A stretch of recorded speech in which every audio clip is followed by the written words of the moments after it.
This one is so pretty and doesn't have a single scale. It's the naked bower. Hello everyone and welcome to Liquid Nature.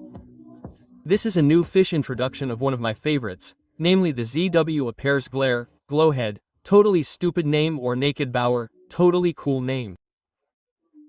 They're called it because the scales are gone. They only have skin. I don't know how well you can recognize them, but males and females don't really look that much alike. The males are silver blue, I would say, like steel blue, and have orange, so an orange head or orange spots on the caudal fin.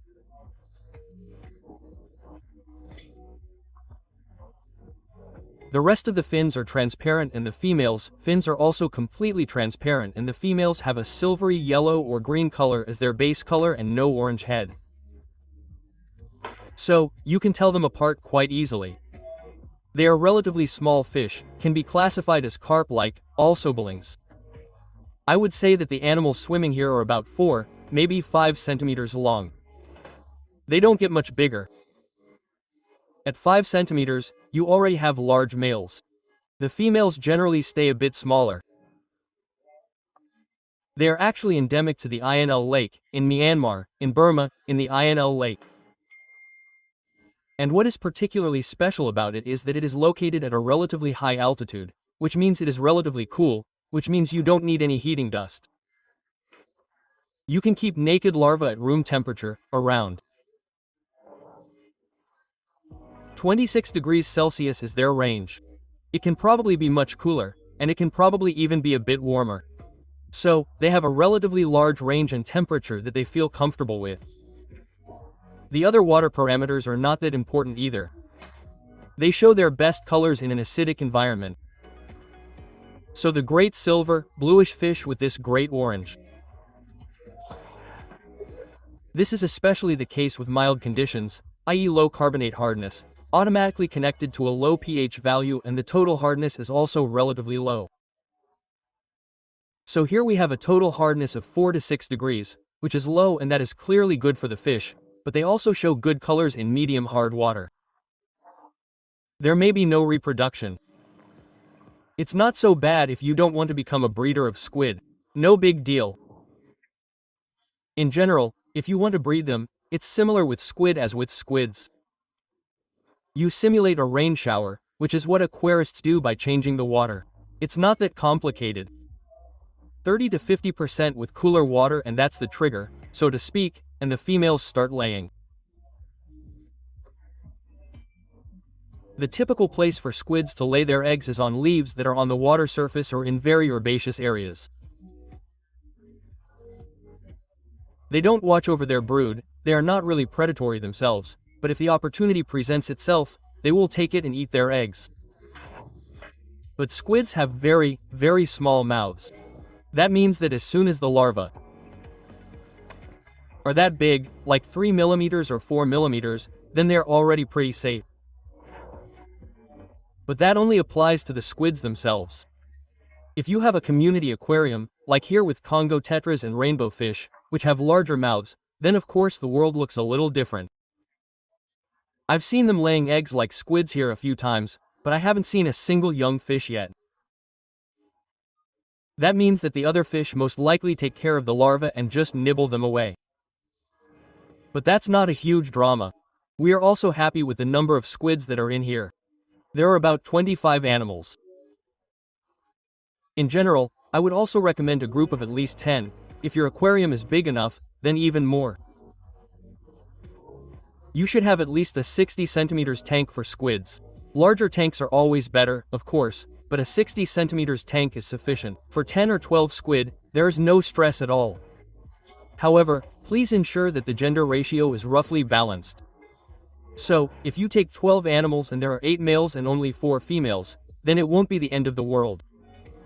But if you have 12 animals and there are 10 males and only 2 females, then they will be in quite a bit of trouble.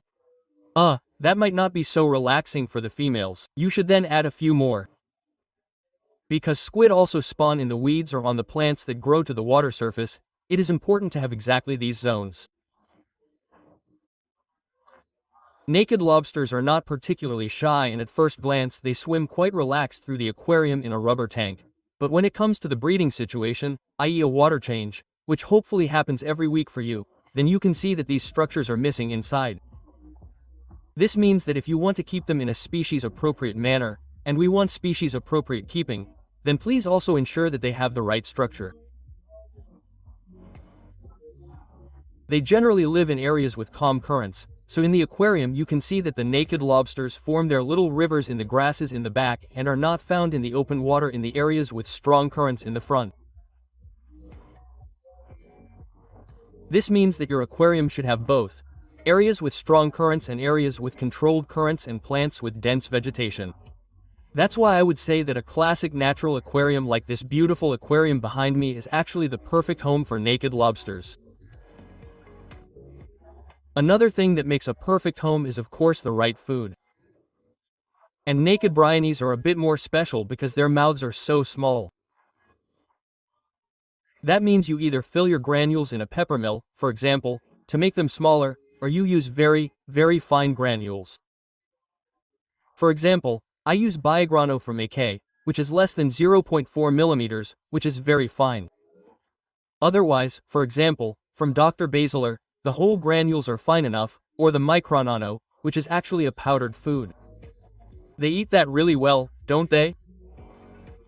My favorite food at the moment is the Artemio baby liquid from Hobby. These are Artemia nobilis or Ademia eggs, and they give the fish wonderful colors and are very, very practical to feed, and with the filter switched off, the fish have enough time to eat every last egg, and you can see that the big fish love it just as much as the small ones. There are also a few very small boreas swimming in the aquarium and they all eat it happily. I can highly recommend it. Very important, if you want to keep the squids for social gatherings, then please make sure not to add any fish that pull on their fins or that pull on them in general, because squids don't have scales and also have sensitive skin. You should definitely keep this in mind when stocking them. There are some species, especially the baby ones, that like to try things out a bit to see if they like what they eat. That's not a good idea for squids. Otherwise, they are really easygoing. As you can see here, it's no stress at all with slightly larger fish. Just like with shrimp. I've seen squids chasing a shrimp, but because of their small mouth, it's not really a big deal. That's why I would say that keeping squids with shrimp is no problem at all. I hope you're excited about these beautiful fish now. I think there should be a lot more squids in your aquariums. Thanks for watching. Until next time, bye Dad, M.